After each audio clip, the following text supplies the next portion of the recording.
Hello and welcome to Bewusst TV. I'm sitting here with Дэвид Айк, and this is, I think, my second interview. I was at your place was it 2007 or something, and yeah, a lot of things have happened since then. But we have to start from the beginning, so to say, for the audience who don't know you, Дэвид Айк. Most people know you, but not everyone. And we have to, for starters, we need to talk about what you are associated most with. That is the reptilian agenda, and that we are divine beings, but we are manipulated from beings that are not from here, or what, and that they are actually the royal family, the British royal family is involved with reptilian beings. How does it work? Crikey, how long you got? It's something that I've been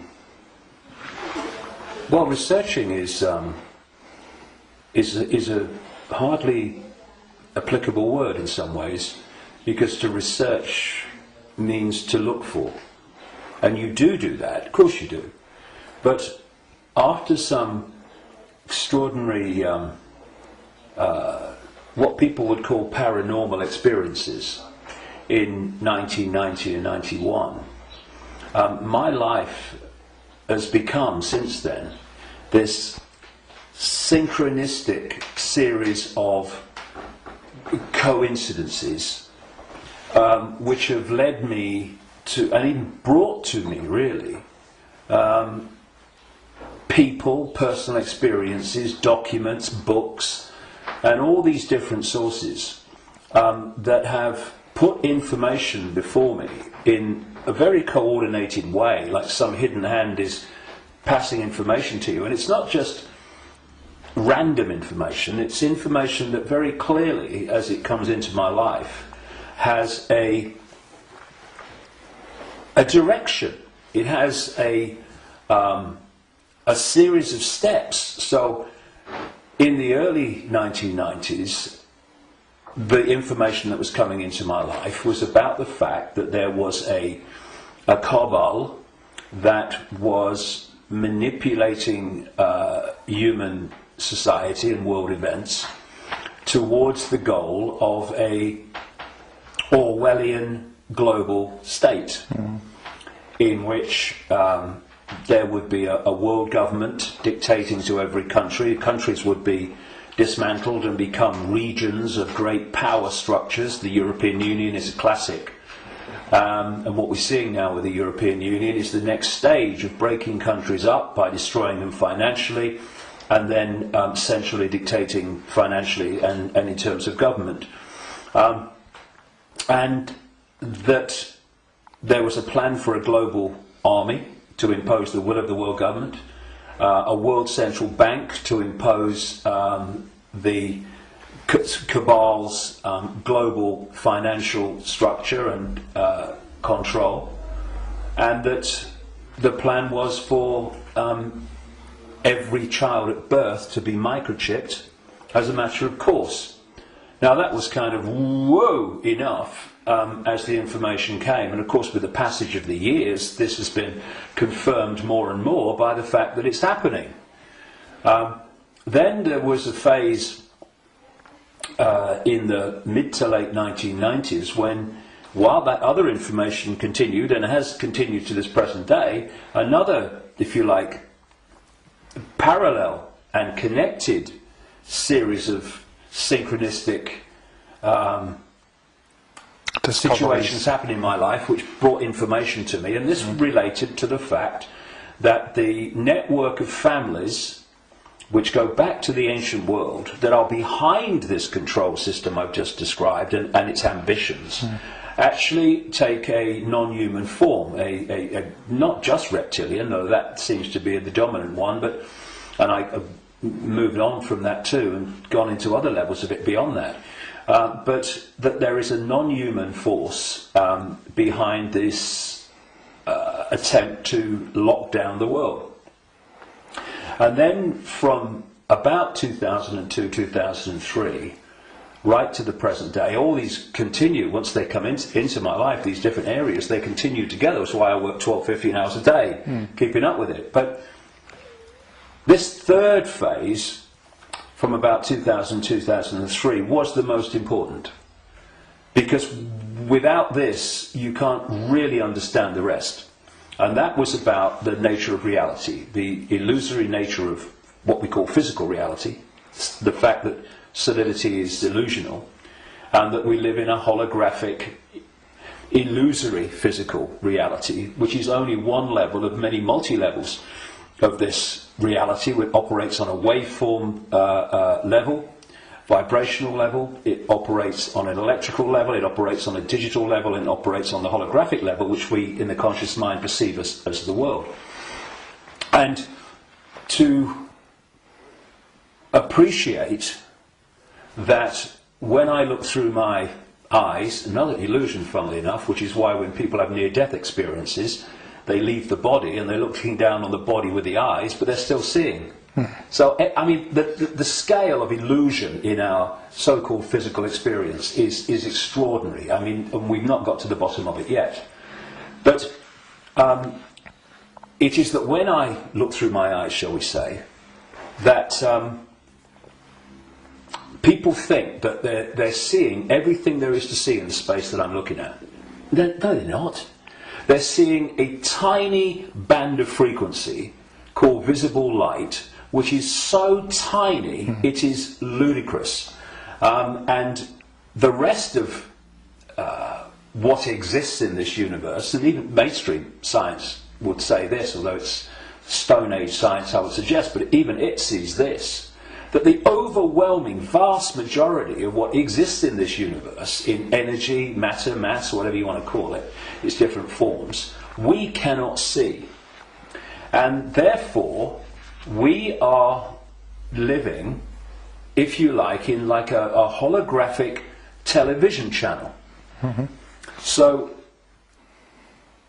all I'm seeing now as I look here is this tiny frequency range called visible light. Channel 1. Yeah, but all the other levels of reality also share the same space as the one that we're experiencing. And, you know, we've got digital television coming in now and all that stuff, but if you take the analog version of television, radio too, they are sharing the same space without interfering with each other, because they're on different frequencies. And thus, interpenetrating this reality that we experience with a conscious mind, it are all the other realities where very, very different worlds are manifest, and with very different what we call laws of physics. And so it's from these frequencies that are very, very close to this one that we use the term with radio and television where interference takes place. And if you have two radio stations that are well away from each other in the frequency band, then they don't interfere with each other. One's not aware of the other one. But you get two frequencies that are close, and you can get, it might be dominated by one, but there's interference from the other. Why? Because the frequencies are very close. Well, these manipulating entities, forces, shall we say, operate from a frequency band that's very close to this one, but not this one. So but we might not see them, but they might be here. Well, let's give an example. You'll see stories of UFOs appearing out of nowhere and disappearing into nowhere. You'll hear stories about people saying this entity appeared out of nowhere and disappeared into nowhere. Well, they haven't disappeared. And they haven't appeared out of nowhere. What they've done is they've entered the frequency band that we can decode, the visible light frequency band that I'm talking about, and when it enters that, we start decoding that information because it's now in our ability to do that. And as we start decoding it, bang, to the observer, it appears that it's just come out of nowhere. And then it leaves that frequency range, and to the observer, it's disappeared into nowhere. It hasn't. It's just left that band that we can decode, which is tiny. And so, when you... I find this particularly compelling when I go around different ancient beliefs and explanations of what's happening. And you find that although they're using different names, they're telling the same story.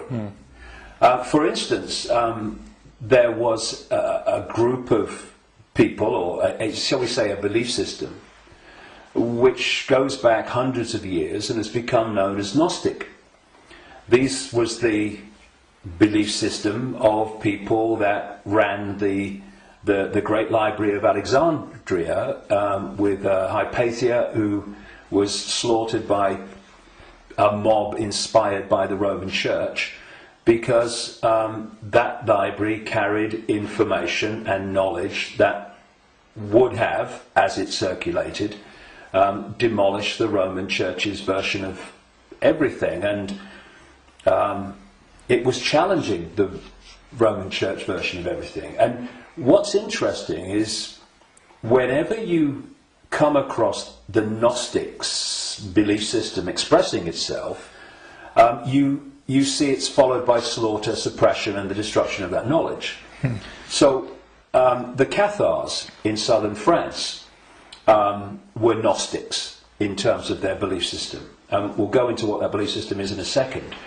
And so, again, in went the church, and all these, people that kill for the church, and they destroyed the Cathars. It's, I think, 1244 was the last stand at the mountain fortress at Montségur in southern France, in the foothills of the Pyrenees. And again, it's not just we slaughter them, but we destroy their knowledge. But a fantastic thing happened in 1945 when a sealed jar of Gnostic writings, quite considerable writings, was found by a peasant in Egypt in 1945. And they describe much of the Gnostic belief system. Now, key in my interest, one of the things, of course, as a quick aside, they were telling a very different version of the Christian story. And we might get into that because it's relevant. But the key thing for me was that around a fifth of these texts were about a phenomenon they called the archons. And the archons, these Gnostics said, were a manipulative force that operated outside of human sight, that was basically, as we would call it, an energetic form rather than what we would call a physical form, though it could manifest as physical form through holographic projections and stuff. And these writings even talked in their own way about the illusory nature of this reality. And they talked about the archons were the, if you like, like cyborg, we would call it, troops of something they call the demiurge. And the demiurge is what Christians call the devil, and this negative force.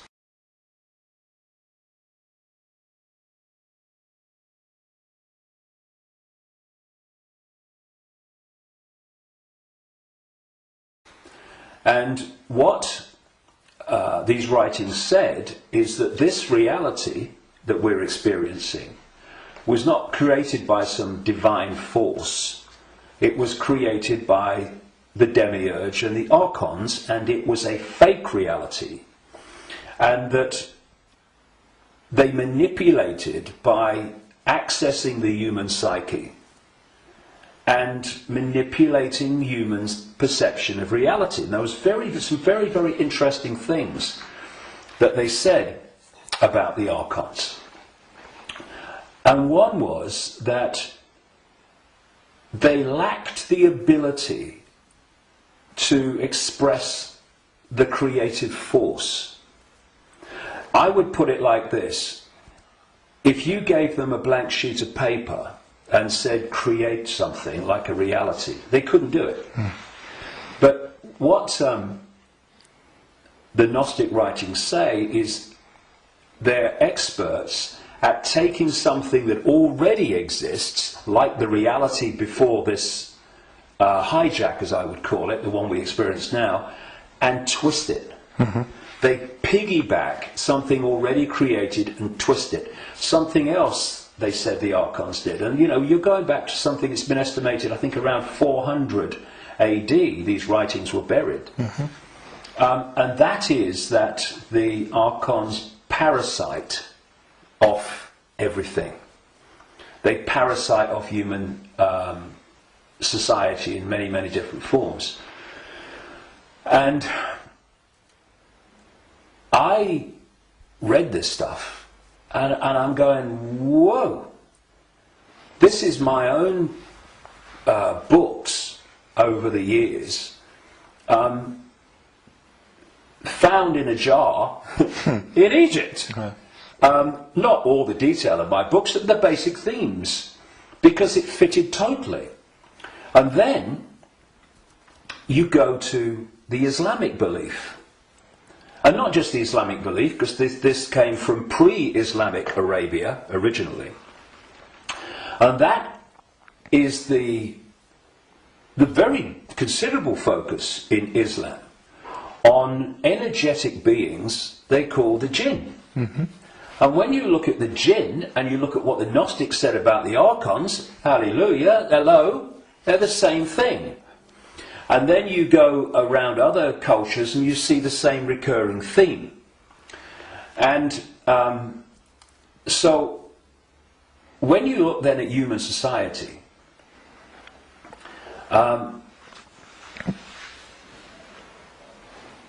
who creates? What is the creative force within human society? Humans. Should be. What do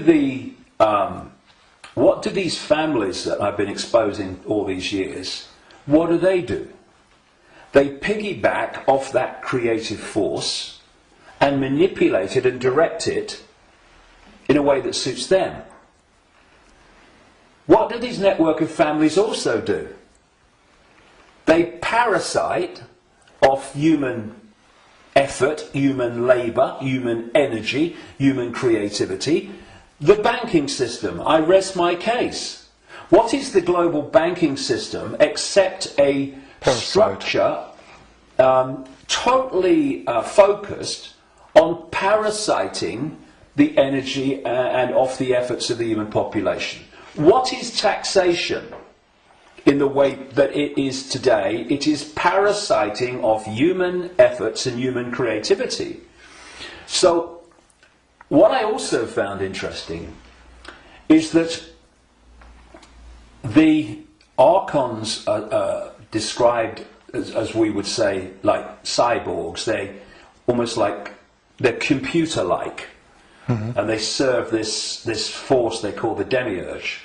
Well, I've been talking about these reptilian entities that operate outside human sight but can come in, and the Archons can, but they can't stay for long because of the frequency difference. They can come in for a while, but it takes so much energy to stay in our reality because it's not their natural frequency band that they can't stay for long.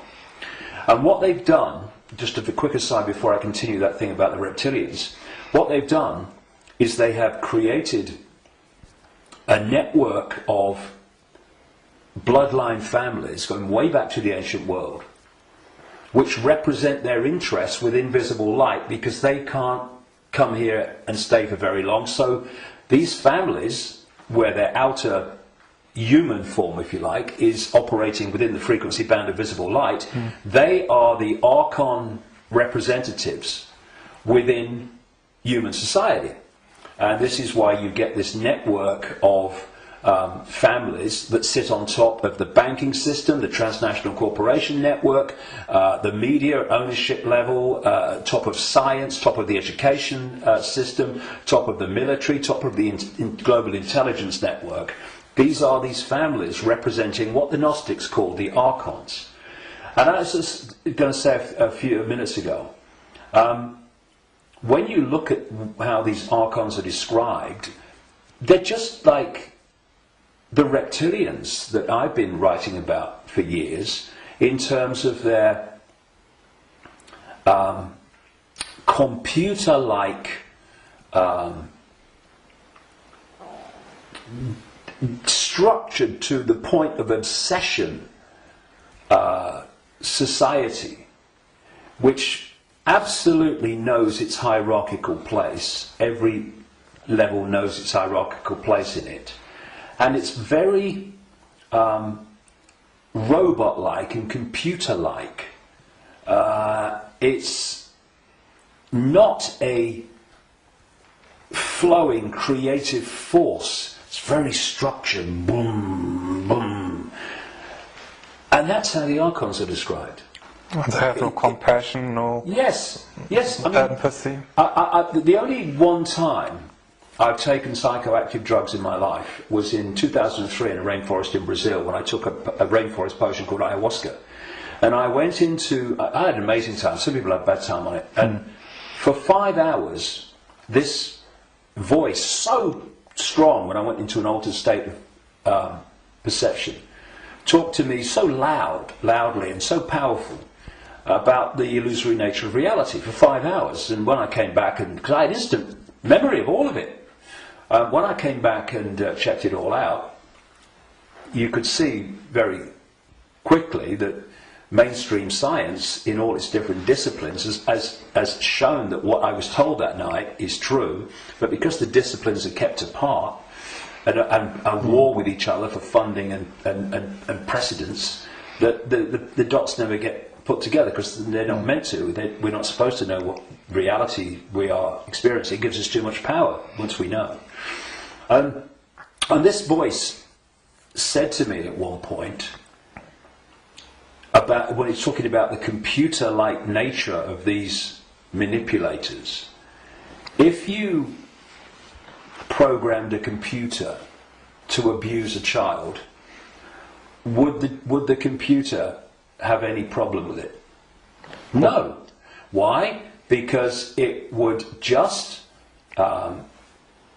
decode the data and act in line with the data, the software program.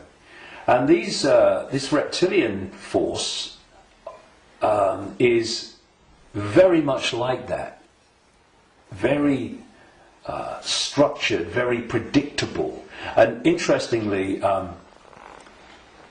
because most people don't realise this, but one of the most important parts of the human brain in terms of human behaviour and response and reaction to situations is called the reptilian brain, or the R complex.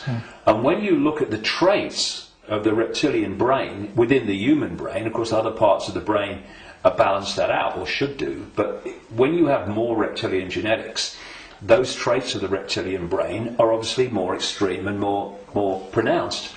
And one of this is mainstream science, one of the key traits of the reptilian brain is obsessive ritualistic behaviour. And what is ritualistic behaviour? It's following the same pattern,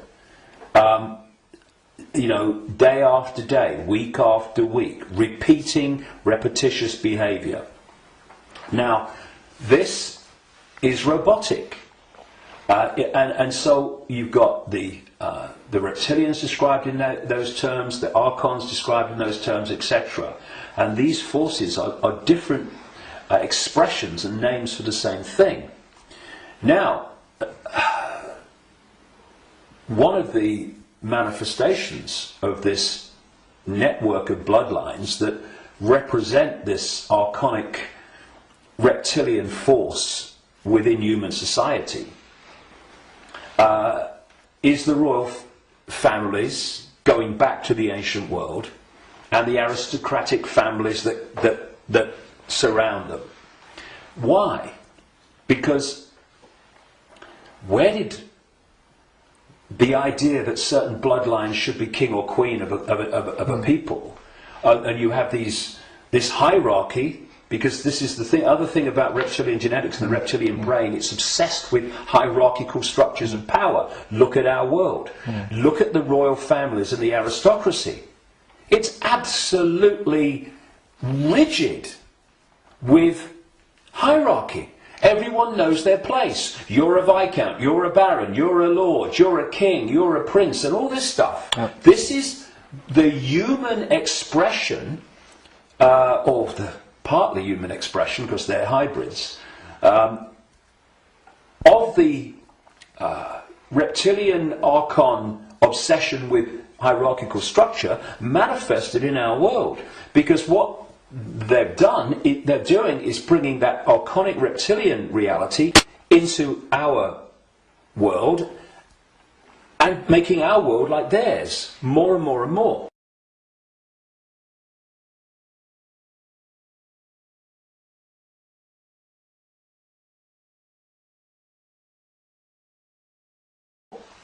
Now, we have this thing, of course, going way back, which goes under the title of things like the divine right to rule. And what is that? That's the right to rule because of your bloodline, because of your DNA. And we have the ancient emperors of China claiming the right to be the ruler because of their descendants from the serpent gods. And the association between the serpent and the snake with royalty and royal families and royal bloodlines, just follow it back. And so you look at these royal bloodlines that have come through, because what happened is that there came a time when the human population started to reject overt, in-your-face dictatorship from royal bloodline. And that you had that move where this force, not entirely, not least in Britain, moved into what I call the dark suit professions of banking and business and all the rest of it. And politics, and have gone on manipulating from that point of view. But some of them survived, like the British royal family. Now, if you want to see a group of people that are so obsessed to the extreme, not just with hierarchy, but my goodness me, they are. The whole British class system, as they call it, is based on, obviously, hierarchy, which is based on the head of state being the Queen. But you want to see a group of people who are obsessed with ritualistic behaviour. Look at the royal family. She goes to the same palace at Christmas. She goes to the same palace in the summer.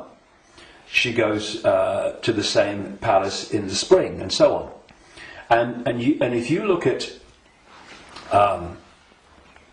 the royal year, it's ritualistic. It's a hamster's wheel, repeating.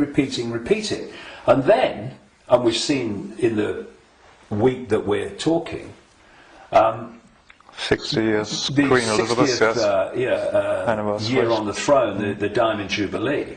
It's really been in our face in the last few days, and I've watched as much as I can because I wanted to follow the ritual. But, you know, Britain is famous for what is called pomp and ceremony. You know, the guards in red jackets and black hats, you know, like, you know, need a haircut. Marching up, changing of the guard, and then you've got people in breeches and all this stuff. It's unbelievable. But it's not pomp and ceremony.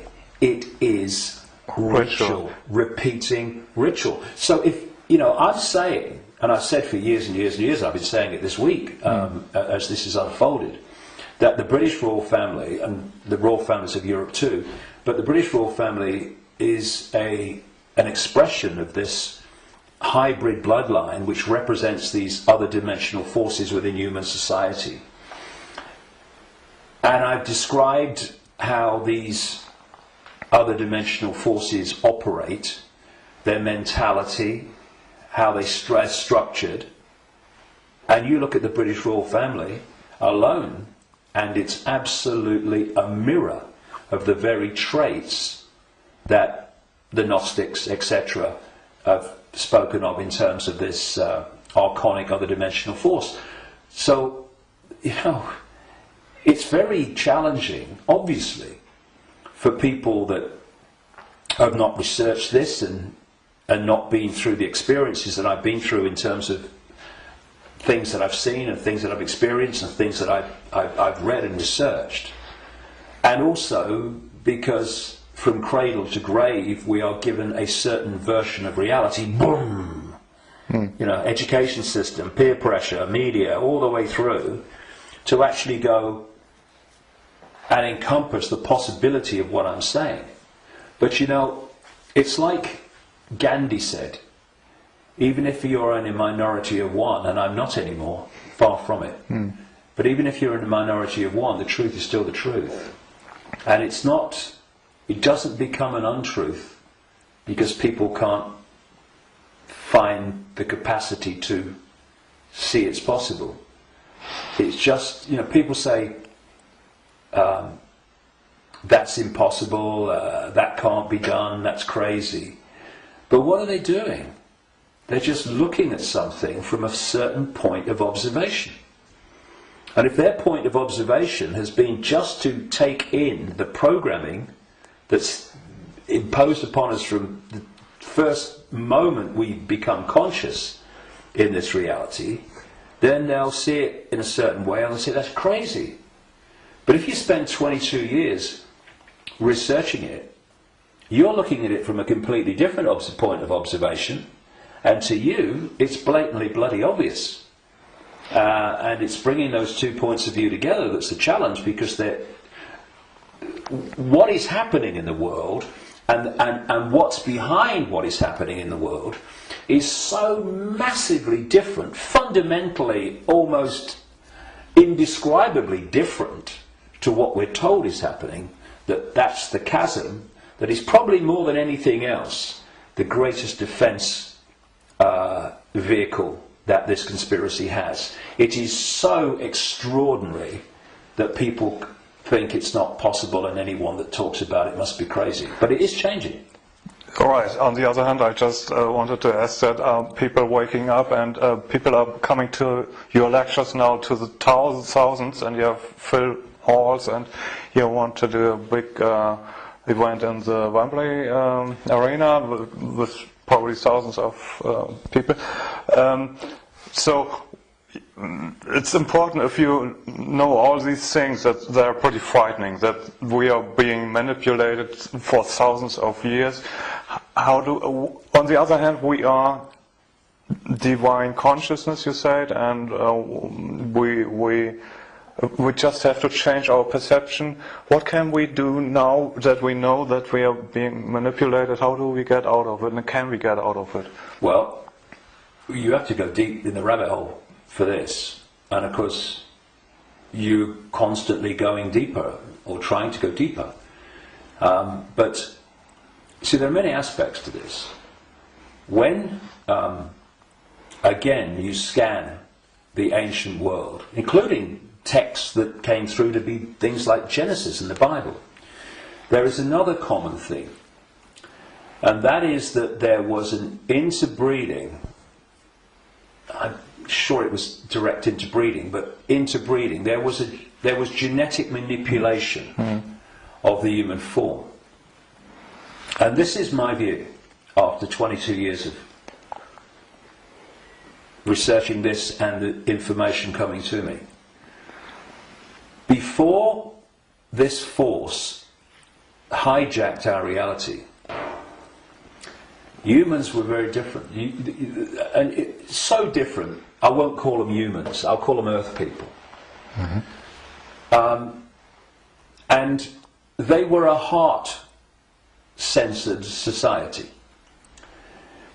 in the sense that, you know, we have this holographic body, and interpenetrating all the different levels of the human form, energetic and holographic, are vortexes that have become known as chakras, wheels of light, as they call them in Asia. Vortexes which interpenetrate these different energy fields. And it seems there are 7 basic ones, foundation ones, many others, but foundation ones, going up through the human form. And this one is the key, the heart. This vortex connects us to way out there, to far higher, more expanded levels of awareness than anything else. And the organization, there's an organization in America, it's called the Institute of Heart Math, and they research the power of the heart. Heart math. Yeah. Sounds good. And they have, they've been doing it for a long time now, they have found that the most powerful electromagnetic field in the body field of electromagnetic fields is the heart. There are more nerves going from the heart to the brain than coming the other way. Mm-hmm. And that when the heart energetic field is in what they call coherence, in other words, balance, and connects in coherence with the central nervous system and the brain, that trinity, if you like, when it comes into harmony, takes the person into a much higher level of awareness and consciousness. Mm-hmm. The key is the coherence of the heart field. Once you knock that out, you knock everything out, and what's left then as the arbiter and decider of reality? This. Now this is a great servant to this. Mm. It's not a great master when it's in control of our perception of reality. And there's another vortex in the belly which is about emotions. This is why when people feel nervous or frightened, they feel it in the belly. And you know, they need to go to the toilet. It's because the imbalance caused by the fear and nervousness in the chakra, the vortex linked to emotions, is affecting the balance or imbalancing in the same way the intestinal system and what have you. And what they've done to pull humanity into a low vibrational, brain dominated perception is they've moved the point where we interact with reality from the heart to the belly. Hmm.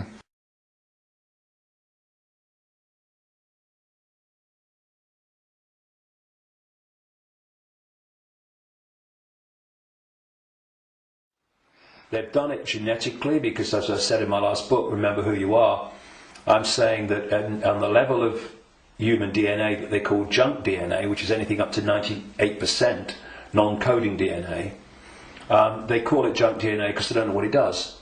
Well, some cutting-edge scientists, not least in Russia and some in America, are pointing out that actually within so-called junk or non-coding DNA is a language, and it's a very it's a language that you can see and you can uncover, and it operates very much like human language. It has many of very closely the traits of how human language is sequenced. This is how this language, as they call it, within so-called junk DNA is sequenced. And they're talking about the fact that the human language, which is what? Vibrational fields, that's what it is. We hear the words, but only when the brain decodes them. Mm.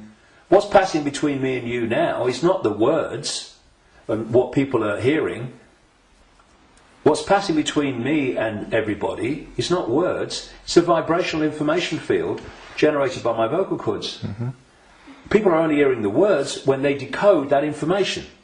So everything is vibrational waveform at its base, even language. DNA is waveform, like the body is waveform in its base state. And they're starting to uncover this language, and it fits absolutely my contention that part of this genetic manipulation was to put into junk DNA what I call biological software programs, and they are basically perception programs.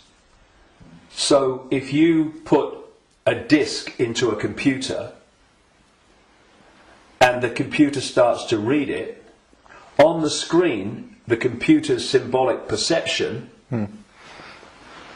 is read from the disk.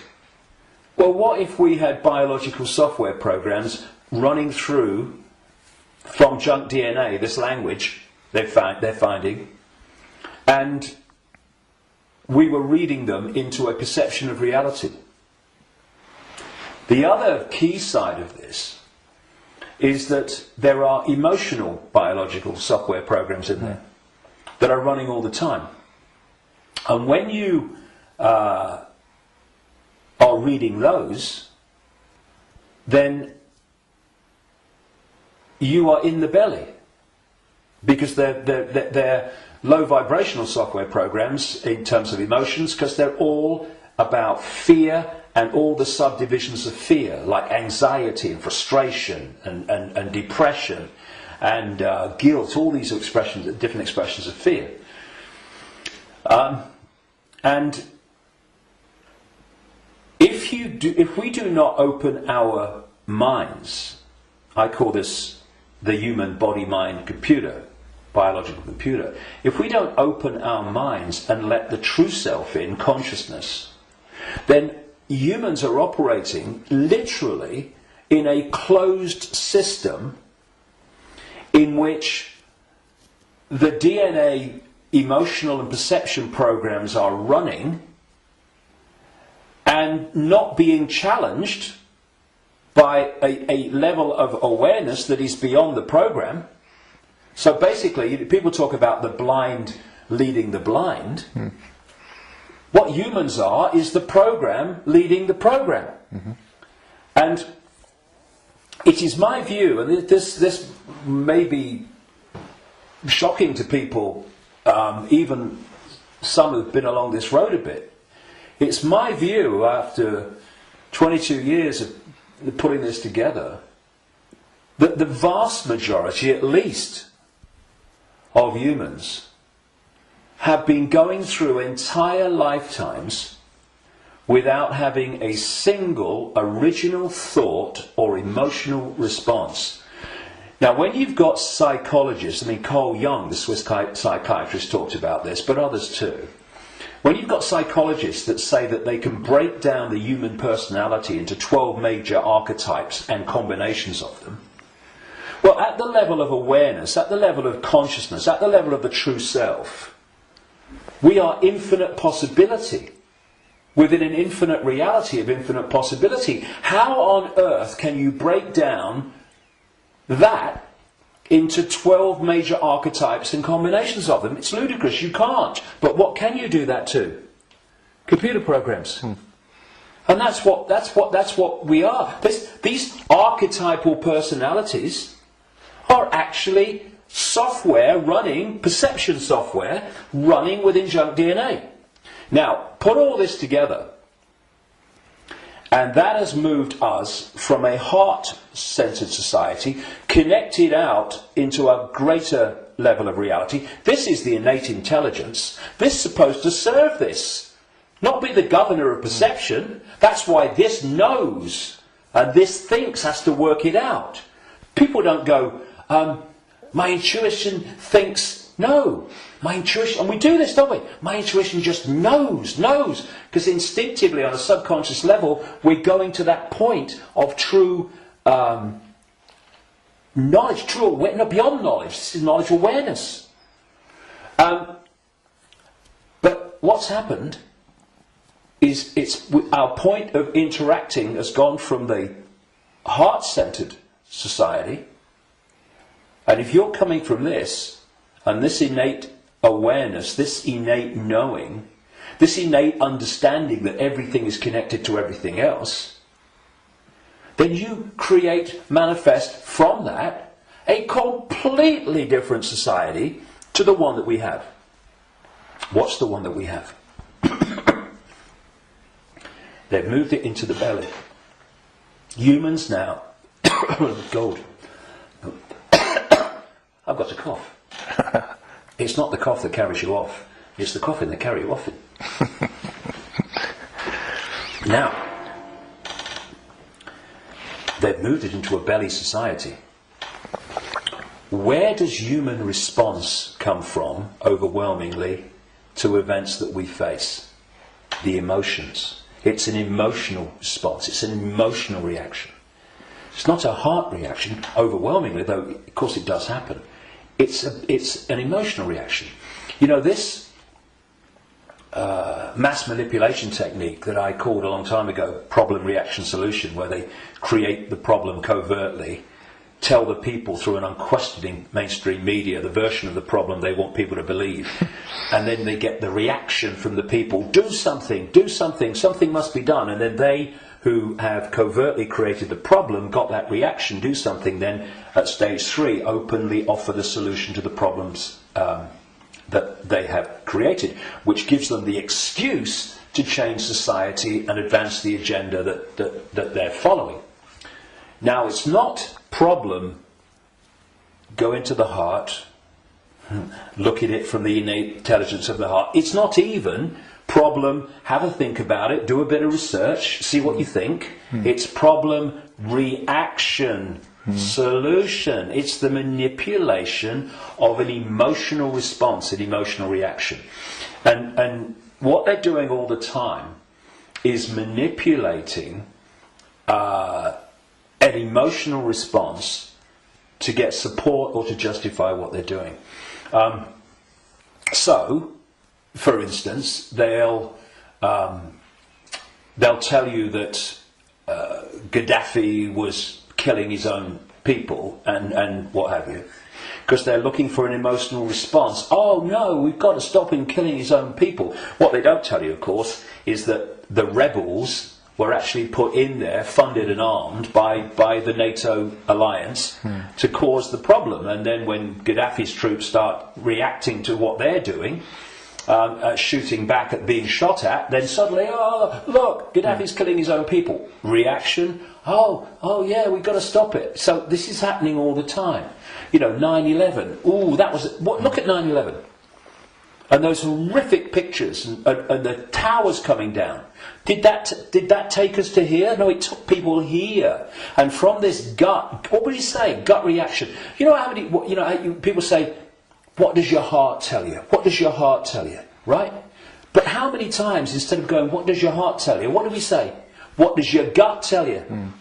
Emotional response, emotional reaction. And so what they've done is moved us, not all of us, not everybody, but, you know, the vast majority, they've moved them from the heart, high vibration, which they can't touch. Yeah. If we're in the heart, we're untouchable. It's like Radio 1 trying to impact on Radio 2. Can't be done. They're terrified of us going into the heart because it's over. So they move us into their stadium vibrationally.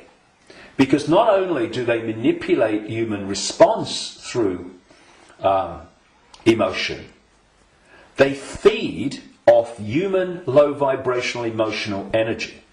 They've turned us into their energy source, because they're an energetic source basically at their core. Well, we all are, but they're much more energetic than we are, because we're much more aware of the holographic, the so-called physical. And so when we eat food, we think we're eating physical food. There is no physical. We're eating holographic food. But the foundation of that food, which we decode into some kind of illusory solidity, is actually a waveform information field. All that these entities do is they feed, they get their energy source, not from a sandwich and a cup of tea, but directly, energetically. They absorb energy in its waveform. And so when we generate low vibrational human emotion, that emotion is resonating within the frequency. That's why we can't see it. We can feel emotion, but we can't see it. Because it's vibrating within another frequency band beyond visible light. And that's the frequency band that these archons, reptilians, overwhelmingly operate in. So every time we generate fear and all its offshoots, we're feeding them energetically. So you get a war, a 9/11, a global war, and you get an economic crisis where parents now in Greece are giving their children away or selling their children because they can't afford to feed them. Can you imagine in that one incident with one set of parents how much is generated here emotionally from the horrific? I can't even think about it. Imagine what it must be like. And that's just two parents. You get that operating. Look at the world. Look at the world every day. All over the world, in all its different expressions, how emotional energy is being generated and produced by the circumstances that society has been structured to create.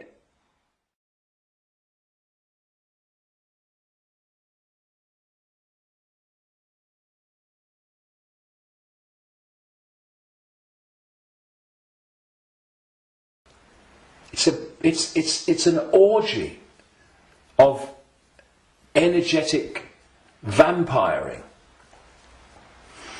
And so when Morpheus in the Matrix held up a battery and said the Matrix is a computer generated dream world made to turn humans into one of these, that is a profound truth. Because that's what we've become, not so much batteries, though that was a good symbol, but actually generators, power stations, generating this energy. So we have this situation, if we bring these strands together at this point, in my contention, that these perception programs are running through junk DNA, and the emotional software programs, biological software programs, are running through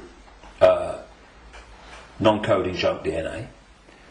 And as those programs are running, and as society is structured so that it generates situations, in computer terms, data, that trigger those programs and bring them to the surface where they're more impacting upon our behaviour and responses, you are locking humanity into this closed system where the program programs the program, and you're also pulling people from the heart, high vibration, down into low vibrational belly emotional vortex, which is pulling humanity into the predator's vibrational stadium, and in doing so they are able to trawl and vampire the energy that emotional state and response is constantly generating.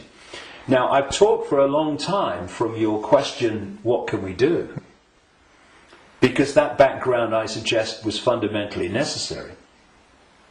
So what do we do? What can we do? It might sound trite and all the rest of it. I mean, because what we've got to do, of course, is we've got to stockpile weapons. We've got to create human armies to fight against them, and we've basically got to try to do all the things to them that they do to us, right? And where does that take us? First of all, it makes us them. And secondly, if we go down that road, A will do what? will produce more and more and more of this low vibrational emotional energy in the hatred and in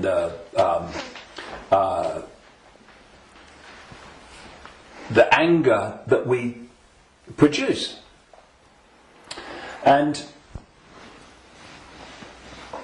we will also, if we go down that road, we will have symbolically weapons that manifest as a pop gun against state-of-the-art weaponry. So, although it's very macho and very, we've got to fight. I love Tony Blair once, he said, we've got to fight for peace. Sorry, can I just have some time to work that out in a darkened room, please? And it is something that, when you look at it, is very good for the macho we've got to fight him. But as a strategy of bringing this down, is doomed to failure and disaster, because it's playing the game they want us to play. And if you're in that macho mode, and you think the whole spiritual side of things and stuff like that is namby-pamby, airy-fairy and a bit, soft, then what I'm going to say will make no sense. But if we are going to bring an end to something that has been created and perpetuated by something happening, then we can fight that something, or we can remove that something. And if you've got your finger in, a boiling pan of water, well, you can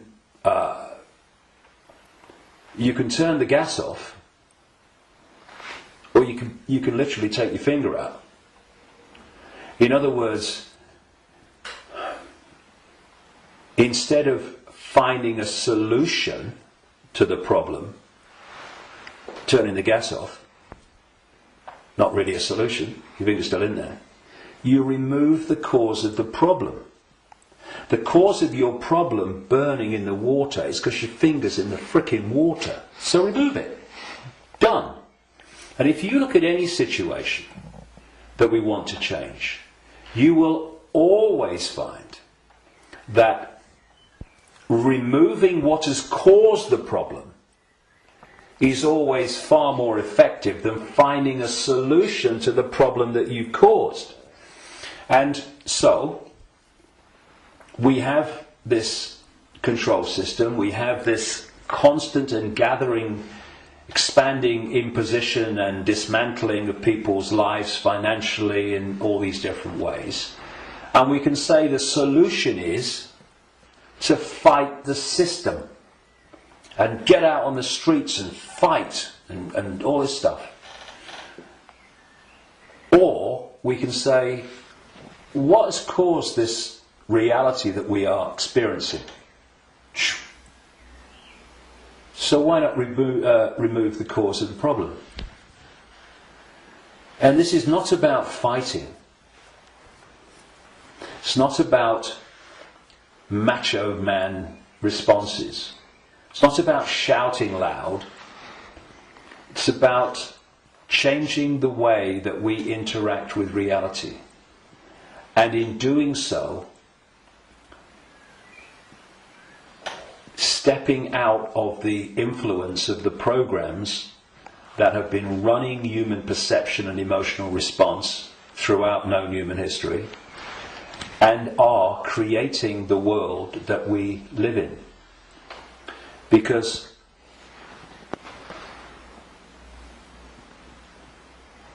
if I go back to what the Gnostics said about the archons, they have no creative energy. They can't make things happen. But we can. We can, yes. Which is bringing us to an interesting point. We can manifest. what this manipulative force has done is program humans to use that gift of manifestation to manifest what they want. And so, if we manifest from our perceptions of reality, then manipulate their perception of reality, and they'll manifest what you've manipulated them to perceive as reality. So, I see people challenging war and conflict when their own lives are full of conflict. Now, we live in a holographic reality at this conscious mind level, and there's a very unique and fascinating trait and characteristic of holograms and holographic reality. Every part of the whole is a smaller version of the whole. So if you take, for instance, in the holograms that you buy in the shops, if you take the waveform holographic print, which is on the print in waveform information, and you cut it in 4, and you fire the laser which reads that information in effect and brings the three-dimensional holographic image projecting from the waveform information on the photographic print. If you cut that into 4 and put a laser to each 4 pieces, you will not get a quarter of the whole picture. You'll get 4 quarter-size versions of the whole picture. And this is why, or explains why alternative forms of healing, like reflexology and acupuncture and others, can find points on the ear and the feet and the hands and all different parts of the body that relate to the body as a whole. Thus, reflexologists can work on a part of the foot and impact upon the heart or the liver, depending on where they're doing it. And I've known and talked to reflexologists and people like that over the years, and they know it works, but they're not sure why it works or why there are points on the foot and the ear and everything that relate and impact upon the body as a whole. Well, it's simple when you realise that this reality is holographic, because every part of the whole is a smaller version of the whole. The body is a holographic manifestation, it's a hologram. Thus, every part of the body must be a smaller version of the whole. And that's why all over the body, in all the different parts, you can find points that relate to the whole body. In the same way, if we have conflict in our own lives on a so-called individual level, and this is going on all over the world in all these different societies, and it is, then that's a smaller version of the whole. And a hologram moves both ways. When the whole hologram shifts, all the parts of the hologram shift, because they're expressions of each other. You shift or affect the smaller part of the hologram, and in this case it's lots of people, billions of people with conflict in their lives and all that stuff, and that's going to impact on the hologram as a whole, i.e. human society. And you're going to have collective conflict. If we want to put the fire out of the whole, what we call human society and global experience, then we have to put the fire out in our own lives, because we are fueling the fire. We are creating the fire.